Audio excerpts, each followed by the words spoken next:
What's up, guys? Welcome to the Do It Movement podcast. This is your host, Martine Jackson, and I've built my 6-figure, soon to be 7-figure, massive real estate business through commercial investing, rental investing, and wholesaling in Virginia. After college, I worked a series of jobs that I absolutely hated and decided to take life into my own hands. What my journey has shown me is one very important thing. Knowledge is not power. Applied knowledge is power. Each week, I bring you a powerful guest or tip to unravel the real estate game, and my challenge to you is that you take some of that knowledge and do something with it. The Do It Movement is here to help you create the life you desire through real estate. Now let's get to it.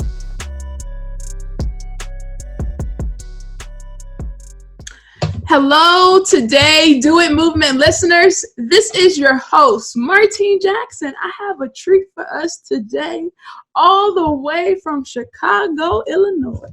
We got Byron Sellers and Sharnice Williams. How you guys doing? Awesome. Amazing, phenomenal. I'm glad to have you guys on. I know you guys are doing big things in Chi-Town, as they call it. They call it that here. I don't know if they call it there. But anyway, they still do. one of my friends, her mom is from Chicago, so she always says Chi-Town. So I just take any slang from her. If that's old school, I'm not sure. But anyway, yeah, if you don't mind, share with the people who you guys are, why'd you get into real estate, and we can go from there. Yeah, so I'm Sharnice Williams. And I'm Byron Sellers. And together we make up the Mobile Home Elite Investors. So again, Martine, thank you so much for giving us this opportunity to come on your podcast and speak about what we do and how we got into real estate. Yeah, I'm excited about this. Y'all about to give all the golden nuggets today. Oh man, got to. I hope they're not driving because they're going to break this down. But go ahead. How'd you guys get into real estate?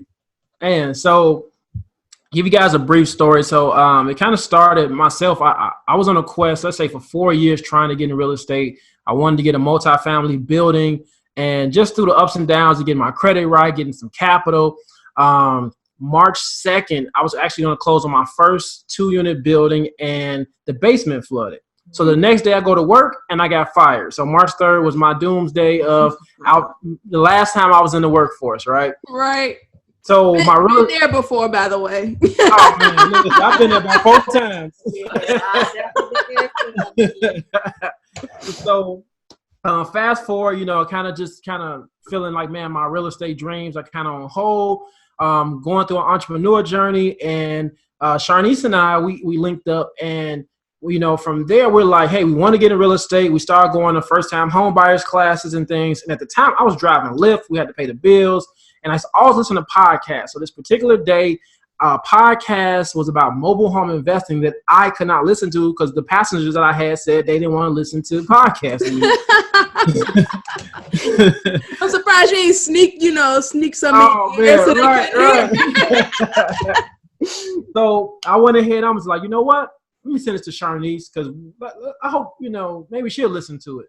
Yeah. So he sent me that podcast, and again, that podcast was on mobile home investing. And when I heard the podcast, really just the opportunity to be in a sector, giving affordable housing, but then also just with the minimum capital, credit doesn't have to be so good to start out investing. And that was definitely me and Byron's situation at the time, because again, like you said, he was trying to get a building, that one building, I know the basement flooded, but even when we linked back up, he actually had convinced me like, Shari, we need to get buildings. So he convinced me that we both had to get buildings at the time. Right. And we were going to all of these first-time home buyer classes and just going to all of these classes on how to acquire buildings here in Chicago. We were going to house hack. We were going to live in one unit and rent out the rest. But again, just due to capital, due to credit, that situation we felt like was going to take longer for us to go ahead and start investing. And like he said at the time, he was laid off from his job. He was doing Lyft. I had actually got fired from my job as well, and I was doing a lot of apps, Lyft, Instacart, Amazon Flex. I call myself the app girl. I was the app girl. I was doing everything. You had to make it happen. Hey, ask Byron. Any app that they have, any third-party app that they have that you can do in 2019, I probably was on there doing it. So I was doing those apps at the time, and we both knew that we wanted to go ahead and start investing. So again, I listened to that podcast. I heard everything. I came home to him and I told him, I'm like, Byron, we're not getting buildings no more. We're going to get some mobile homes. And I was so lucky enough to have a partner to be like, okay. Let's make it happen. Right, let's do it. Well, that's awesome. So you guys had thought about investing while you were working your jobs. I know you got fired, but you thought about doing it while you were working your job. Is there something that prompted you to think about investing, or how did that go? Well, honestly, I had a coworker that had told me he had bought like a townhouse for $7,000. He had put like maybe $4,000 into it, and he had tenants in there that was paying like $1,300, and I was like, "Wait, what?" I was like, "Yeah, I need some of this. I need some passive income. I need some more money. Like, how do you?" So that's what really sparked me to start looking. I had a buddy that was kind of doing real estate. He's kind of like secret about it though, but that's what opened my mind up to it. And I was just like, yeah, I need to get in this business because this is what I started doing my homework. It's like most people are wealthy from real estate. Right. Yeah, and for myself, this guy right here, he's the reason why I'm an investor. He's the reason why this is what I'm doing, because even when we were, and I guess you say like getting to know each other phase, like he would just always be feeding me, well, you need to listen to this podcast, you need to read this book, you should check this out. And he would be always talking about things that he was trying to do. And I'm like, this all sounds amazing. Like, let me try to read some books and try to learn about things. So yeah. Well, you guys were very open-minded. She just warmed my little heart up there. You fed her spirit, so she went out and made it happen. Yes. That's awesome. That's awesome. I relate to your buddy that was secret about investing in real estate. Yeah. I remember I used to be a financial analyst, and at that job, I didn't tell them that I was doing real estate too. I felt that was none of their business. Yeah. So anyway, everybody there, they're complaining about the job. Oh, I hate working here. We got to do this, blah, blah, blah, blah. And in my head, I'm thinking like, why don't you change it? Like, you don't have to work here. You don't have to work here. You can do something different. But this, I guess it's all you know. So who am I to, try to change your mind? Yeah. People at my job found out that I was doing real estate because, my boss, she saw me doing it like on the computer. I was doing that at work. She's like, "Oh, you can't be doing that real estate stuff here." That's how I knew it wasn't for me. Anyway. Exactly. Yeah. Anyway, so you guys invest in mobile homes, which I think it's like a great thing to invest in. I don't invest in mobile homes myself, but I've seen how it has elevated a lot of people to invest in mobile homes. And I think a lot of people aren't seeing the value that is really there with mobile homes. I mean, it's a perk for you because you get all the good deals. But I guess walk us through, how would we evaluate a deal if we're looking at like a mobile home, and like what does it need to look like for us to say, okay, this is a deal, we can make money off of it? For sure. So I'll start more so with the beginner investor who's never done any deals whatsoever, right? Right. That's even better. So, I mean, honestly, when you're looking for the mobile, first, definitely you're looking, when you pull up on the outside, you want to make sure it's like, it looks like a stable. Like if it looks like you pull up and you're like, yo, this looks like a dump, then it is a dump, right? So the major thing you're looking for is, I call it just kind of like your big four. You're making sure the roof is intact. So when you go inside, you're making sure there's no visible holes, that you don't really see water damage. You can look on the outside. As long as that roof looks stable. The electricity, right? A lot of times, unfortunately, in mobile homes is not really any like state laws or so, even federal regulations to say that this mobile home needs to be inspected this way. So a lot of people sometimes rig it up kind of different. Right. And so you want to make sure the electricity works, because rewiring can be part of your cost. The plumbing, the plumbing is important as well. The good thing about mobile home plumbing is all still above ground. So you want to just make sure you turn on the water. You want to make sure everything is really running. Okay. And then floors. The floors, you want to make sure there's really not any soft spots in the floors. So we tell people step on every nook and cranny throughout their home. If those big four are really intact, everything else is just like cosmetic, right? Smaller. And the cool thing about it, even let's say you say a complete mobile home rehab for anybody who's intermediate or very experienced in rehab, you're looking at tops, you're looking at 12 to 15,000. That's on the high end, right? If you're talking about a full gut mobile home rehab, which isn't bad compared to a traditional home. If you're thinking about 30,000 up, right? Right. Like 15, get real. Right. So like when you're really evaluating those, if those four things are okay, you kind of got some good leverage on that home. Is going to save you some money when it comes to, getting that mobile home. Right. Okay, cool. So when you get these mobile homes, are we evaluating them like we would evaluate a house? Like we'll say that, well, I know the home is worth this, and I have to put this amount into it. I need to be at a certain percentage when I come in. Is it like that as well? So what I like about it is, since mobile homes are not, we talked about it earlier, people don't value them. We have more leverage on the price range. So, normally you look at the kind of traditional real estate, what is it, the 70, what is it? The Typically, not everywhere. Yeah, like not everything. It's a super high area. It's going to be different. Right. The 70% ARV is what people look for. Right. So I love that. So with mobile homes, normally you have to think about it like you're providing, it's two ways. If you want to flip the home, for us, we're normally doubling, tripling the profit. Yeah. So we bought the home for 500, we listed it at 15. All right. If I like those numbers. Yeah.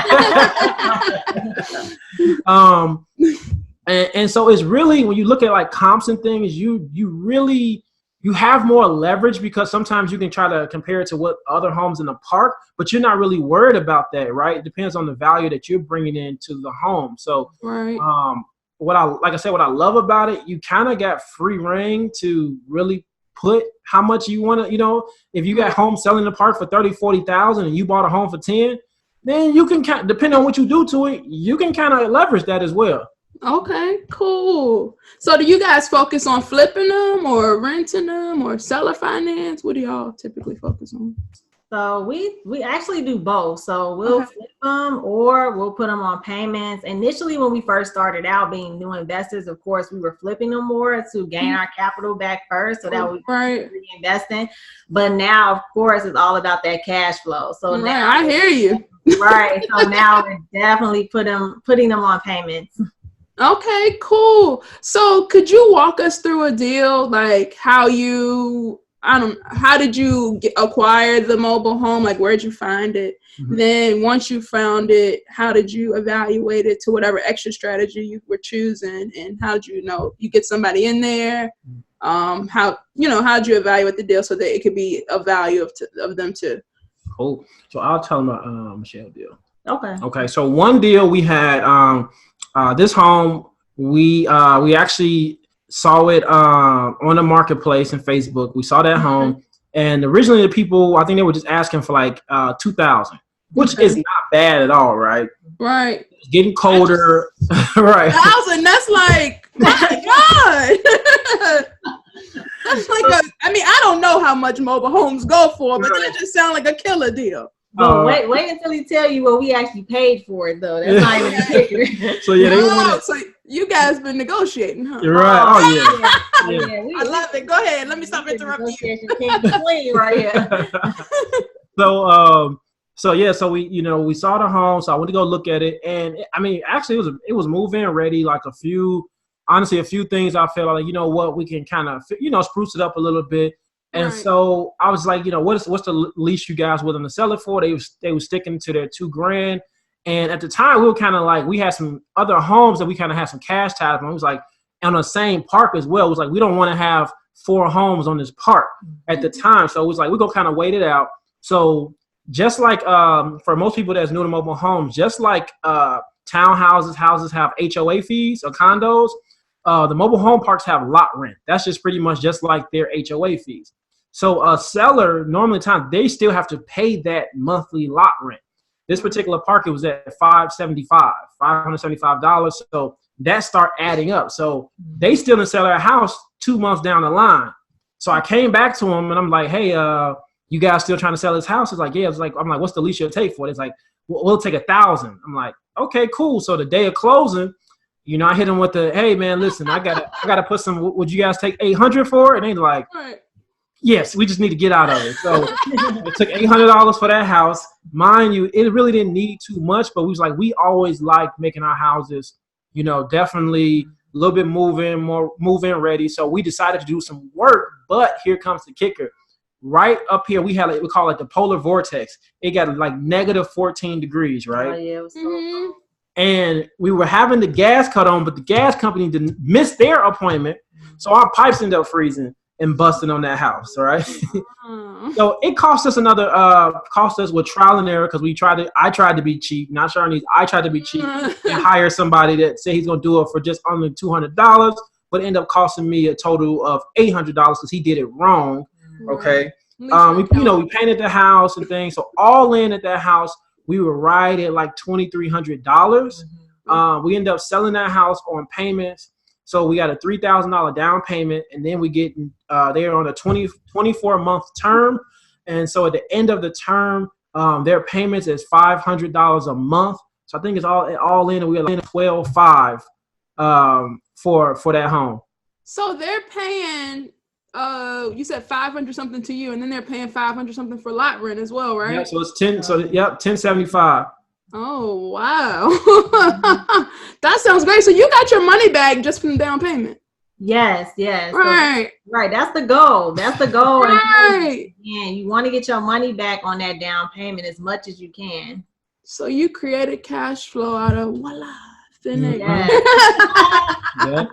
Okay, cool. So how did you guys advertise to find this person that wanted to put the amount down and then, you know, pay more? For sure. So this person actually came for them driving for dollars. Like they were driving around the park.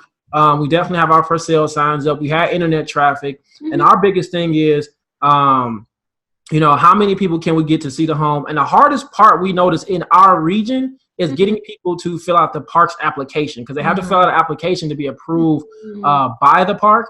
And we get a lot of people who are denied. Sometimes they have evictions, criminal records. Those are the things, and depending on what the park requires, can kind of hinder. So she drove around and she was adamant. She literally, she was reaching out to me every day. I mean, she saw the home, she called me, she went straight to the office. She like, I'm about to fill out the application. She filled out the application. Again, the application is just kind of like when you're applying for even an apartment. They're going to run your credit, your background and everything before you can get approved for most apartments. So it takes about 24 to 48 hours for the park to initially get back. So they got back to us. She was approved.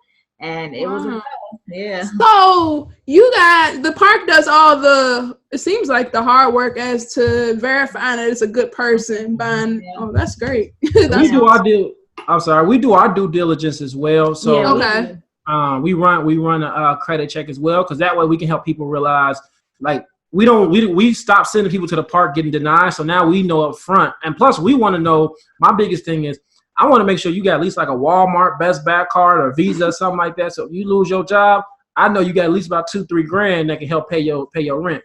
Right. So for this one in particular, did you guys have to do anything to the actual, besides the pipes busting? Did you spruce it up a little bit for these people to move in? Yeah, paint. We did some flooring in the bathrooms, right? The carpet was still nice. We just got it really deep cleaned, and we cleaned the kitchen, to make it more move-in ready. But they loved it. I mean, they were so excited. Right. So like a cosmetic flip. That's awesome. Yeah, exactly. That's awesome. And this person was on it. But in relation to the story that you guys just gave, a lot of people tell me that if they are fixing up their houses, or if they know somebody that's fixing up the house, if they have a sign in front, they typically have somebody to move in before they finish doing the job. So that your story kind of shows that, because she was driving around and she saw the for sale sign, and then you guys qualified her and she got in. That's awesome. Yes. Thank you. Yeah, that's cool. Okay. Well, I think I've learned a lot about mobile home parks.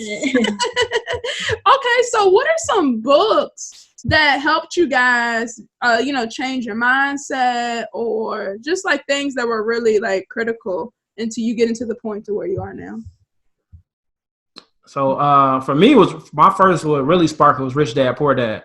Yeah. That was the catalyst for me to understand, not only like the cash flow and the quadrant and things like that, but it really helped open my eyes to again, it was just like the rich dad and the poor dad was exactly my exact situation, right? I had an uncle that should tell me a lot and do a lot of things, but I didn't understand why at a young age, and that kind of helped open that up for me. That was my catalyst. And then Think and Grow Rich, A Black Choice. I read that. Man, that was a good book. Yes. That one right there really helped me understand just, again, my responsibility to the culture, and as well just the perseverance. Like, I got no excuses because, all of our, ancestors that came before us, forefathers, everything like that, what they went through, the perseverance they had, and the opportunity that we have now is endless. So, that really helped me kind of flip the switch. Yeah, for sure. So yeah, definitely. Byron put me on Rich Dad Poor Dad. That's like, remember I told you in the beginning, like he was giving me all these books and stuff. Right. Yeah, that was the one. That was one of the ones he told me, like, Shar, you gotta read this. But then there's another book I read too. It's called No Excuses. It's by Brian Tracy, and that book, it really like opened up my eyes when I first got started. Because you got to think, especially initially, a lot of people are scared in the beginning. Right. That was like, I was very scared just jumping out, being a full-time entrepreneur. So that book just really helped me to change my mindset. So again, have no excuses. Don't allow the excuses to overcome your thoughts and stop you from, going after your goals and your dreams. Right. That book's actually back here on this bookcase. Okay, awesome. I see section in the back. You gotta show readers are leaders. Yeah. Example. Yeah. Okay, cool. So what is some advice that you guys would give someone that, maybe they're interested in investing in mobile homes, or maybe they're just interested in investing in general? What is some advice that you wish you would have known when you first started off that you think could have helped you? I would definitely say go for it. Like, just go for it. Like, don't be scared. Like, just anything that you're trying to do and invest in, especially initially starting out, especially in the prospecting phase, because I feel like that's the phase where people kind of get hung up. And that prospecting phase in the beginning, like, just go for it. Like, go out there, prospect, draft for dollars, get on the phone, like, do everything you need to do to get that deal done. And just think, like, if you guys wouldn't have went for it, I know you've done tons of deals, but just for this one in particular, if you hadn't went for it, this lady wouldn't have been able to move into this nice house that you guys provided. So I think people need to stop thinking about just themselves. Oh, I'm scared. Yeah. Somebody needs your help. Yes, that is definitely true. Yeah. What about you? What's some advice you'd like to give to folks? I think the biggest thing is, for me is, don't try to prove to others. Like, you got to focus on yourself. If you're doing this, right, if you're doing it alone, or if you're doing it with partners, you almost kind of do it in silence. I think we put more pressure on ourselves when we, I get it. We put it on the gram, like, hey, I'm investing. Hey, right. I'm telling everybody I'm about to do this because you're looking for the acceptance. Like, I've been there. I remember just being the talker. Like, I'm going to do this. I'm going to do this. I'm going to do this. And yes, I'm declaring and I'm putting it out there, but I put more pressure on myself to perform versus like how you said, I like how you was like, when I was at work, nobody knew I was investing. Right. At it. You know what I mean? Right. And I think that if you do that, now let your success tell your story versus, trying to show everybody that you can do that. I think you kind of take that pressure off yourself. Right. Well, is there anything that you want to leave the people before we wrap this up? Anything you guys want to tell them? Last words? Oh, man. So, I mean, it definitely it's pertaining to mobile home investing. I would say, first and foremost, with anything you do, always educate yourself. Become a student. I tell people you do want to fail forward. Meaning, if you're jumping in, you learn from your mistakes. Don't look at it as, hey, this is mistakes. Just look at it as expensive experience. Right. And with that being said, I think with anything you do it's like Nipsey Hussle said, it's a marathon. It's definitely a marathon, and be willing to take your time. You can't judge someone else's success off what you're trying to do.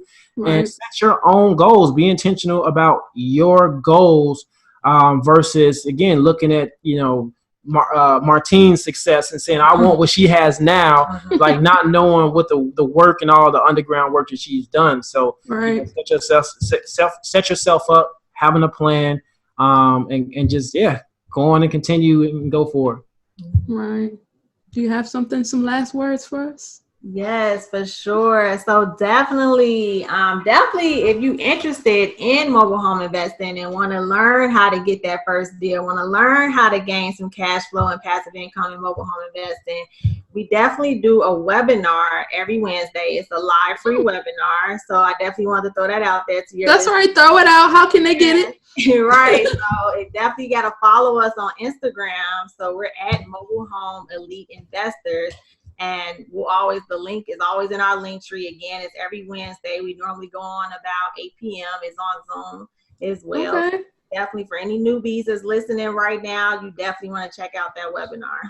Yeah, and you guys have some really good content on your Instagram. And even for the people that don't want to go to the webinar, I want them to come to the webinar. But for the people that don't want to come and they just want to get to know you a little bit better through your journey, the stuff that you guys put on Instagram is really good. It's really inspiring. I'm proud of y'all. Y'all doing a great job. Oh, thank you so much. Thank you. Y'all doing a great job. But until next time, Do It Movement listeners, see ya.